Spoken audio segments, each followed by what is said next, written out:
Hi friends, welcome back to my channel. Today நம்மளோட சேனலில் பாதுஷா எப்படி பண்ணலான்னு பார்க்க போகிறோம். ரொம்ப சிம்பிளான மெத்தடில் எல்லாராலையும் வீட்டில் கண்டிப்பாக ட்ரை பண்ணி பார்க்கக்கூடிய மெத்தட் நம்ம பண்ண போகிறோம்.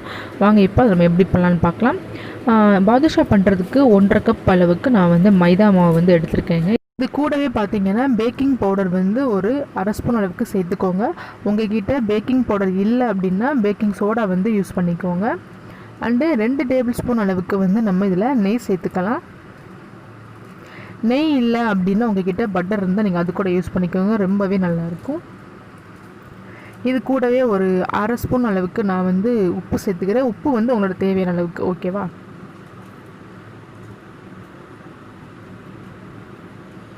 இப்போ இது எல்லாத்தையும் சேர்த்து கொஞ்சம் நல்லா மிக்ஸ் பண்ணிக்கலாம்.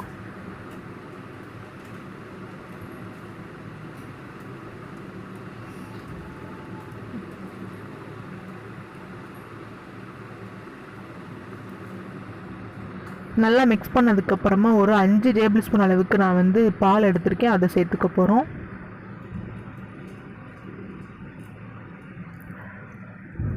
பால் சேர்த்து நல்லா கலந்துக்கோங்க. இது கூடவே 2 டேபிள் ஸ்பூன் அளவுக்கு தயிர், அதே சேர்த்துக்கோங்க. இப்போ இது எல்லாத்தையும் சேர்த்துட்டு நல்லா பிசைஞ்சிடணுங்க. கொஞ்சம் நல்லாவே கெட்டியாக பிசைஞ்சுக்கோங்க, லூஸாக பிசைஞ்சிடாதீங்க. பாதுஷா கொஞ்சம் கெட்டியாக பிசைஞ்சால் தான் நல்லாயிருக்கும்.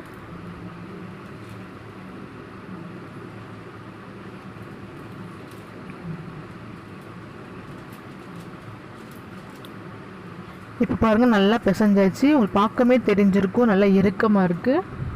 இந்த மாதிரி நல்லா இறுக்கமாக பிசைஞ்சு எடுத்துக்கோங்க. இப்போ இதை ஒரு துணி வச்சு நல்லா க்ளோஸ் பண்ணி வச்சுருங்க. ஒரு 15 மினிட்ஸ் நல்லா ஊறட்டும். இப்போ நம்ம சுகர் பாகு எப்படி பண்ணலான்னு பார்க்க போகிறோம். இப்போ பார்த்திங்கன்னா 1.5 கப் அளவுக்கு மைதா மாவுக்கு நான் 1 கப் அளவுக்கு ஜீனி எடுத்திருக்கேன், அதை சேர்த்துக்க போகிறோம். அதே கப்பில் ஒரு 1/2 கப் அளவுக்கு தண்ணி, இதெல்லாம் சேர்த்துட்டு ஜீனி பாகு ரெடி பண்ண போகிறோம். கிட்டத்தட்ட பார்த்திங்கன்னா ஒரு கம்மி பதம் வர அளவுக்கு ஜீனி பாகு ரெடியானால் போதும். பாகு ரெடி ஆகிடுச்சுங்க. பாருங்கள், ஒரு கம்மி பதத்துக்கு அழகாக வந்துடுச்சு. இது கூடவே பார்த்திங்கன்னா ஏலக்காய் தூள் நான் சேர்த்துக்க போகிறேன். அண்டு கொஞ்சமாக குங்குமப்பூ சேர்த்துக்க போகிறேன். குங்குமப்பூ ஆப்ஷனல் தாங்க, சேர்க்கணும்னா சேர்த்துக்கோங்க, இல்லைன்னா நீங்கள் அவாய்ட் பண்ணிக்கலாம்.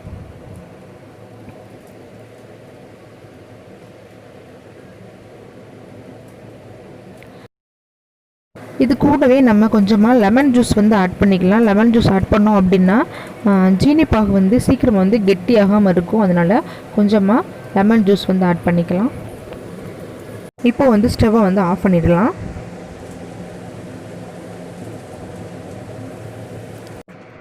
இப்போ பாதுஷா நம்ம ரெடி பண்ணிடலாங்க. சின்ன சின்ன உருண்டையாக பிடிச்சி எடுத்துக்கோங்க. இந்த மாதிரி சின்ன உருண்டையை எடுத்து நல்லா ஷேப் பண்ணிக்கோங்க.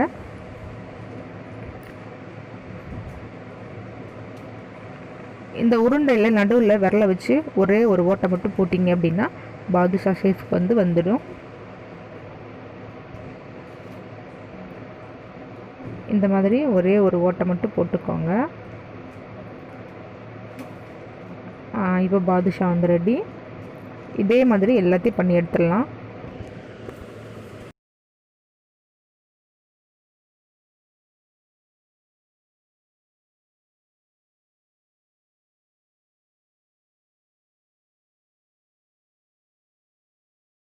சேஃபாக ரெடி பண்ணியாச்சு. இப்போ இதை எண்ணெயில் போட்டு பொரித்து எடுத்துடலாம். எண்ணெய் ஆல்ரெடி நான் சூடு பண்ண வச்சுருக்கேன். நீங்கள் பாதுஷாவை ஆட் பண்ணும்போது சிம்மில் வச்சுருங்க, ஏன்னா உள்ளே நல்லா வேகணும். ஸோ 2 பக்கம் நல்லா சிம்மில் வச்சு வேக வச்சு எடுத்துக்கோங்க.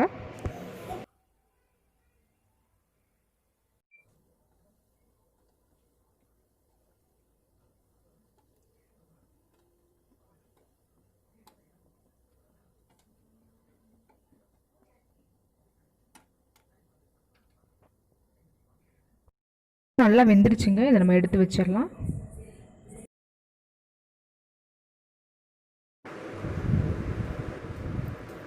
ஒவ்வொன்றா அந்த பாகில் வந்து நல்லா கிட்டத்தட்ட ஒரு 5 நிமிஷம் வந்து 2 பக்கமும் நல்லா திருப்பி போட்டு ஊற வச்சு எடுத்துட்டிங்க அப்படின்னா நம்மளோட பாதுஷா வந்து ரெடி ஆயிடுச்சுங்க. சூப்பராக இருக்குங்க. வீட்டில் கண்டிப்பாக நீங்கள் எல்லாருமே இந்த தீபாவளிக்கு வந்து ட்ரை பண்ணி பாருங்கள். தேங்க்யூ.